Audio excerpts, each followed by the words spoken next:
This is Mrs. Caporuscio, and I will be reading Chapter 7, Charlie's Birthday.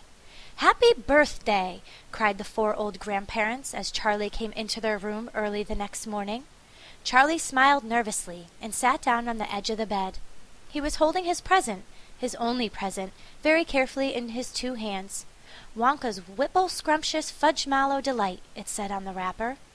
The four old people, two at either end of the bed, propped themselves up on their pillows and stared with anxious eyes at the candy bar in Charlie's hands.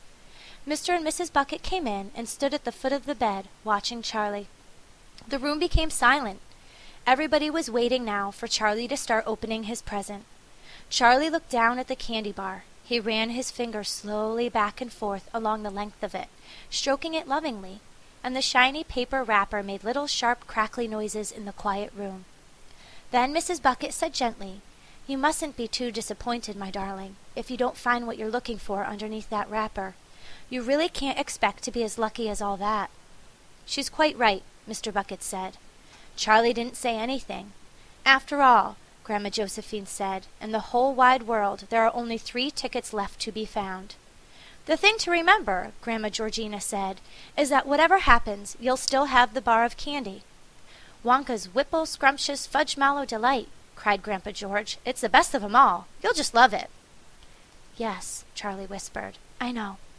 "Just forget all about those golden tickets and enjoy the candy," Grandpa Joe said. "Why don't you do that?"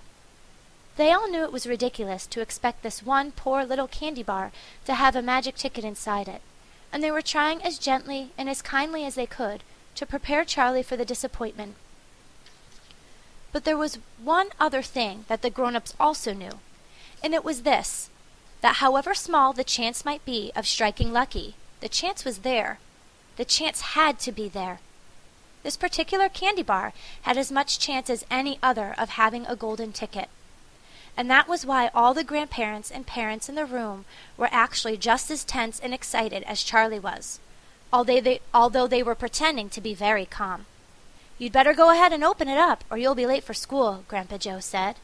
"You might as well get it over with," Grandpa George said.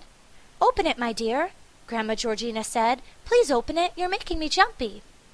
Very slowly, Charlie's fingers began to tear open one small corner of the wrapping paper. The old people in the bed all leaned forward, craning their scraggly necks. Then suddenly, as though he couldn't bear the suspense any longer, Charlie tore the wrapper right down the middle, and on his lap there fell a light brown, creamy-colored chocolate candy bar. There was no sign of a golden ticket anywhere.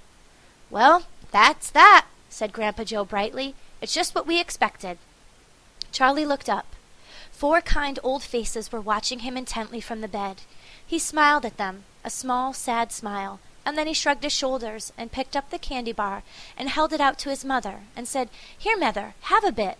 We'll share it. I want everyone to taste it." "Certainly not," his mother said.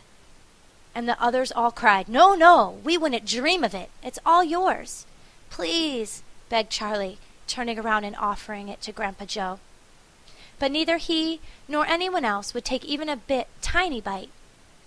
"It's time to go to school, my darling," Mrs. Bucket said, putting an arm around Charlie's skinny shoulders. "Come on, or you'll be late."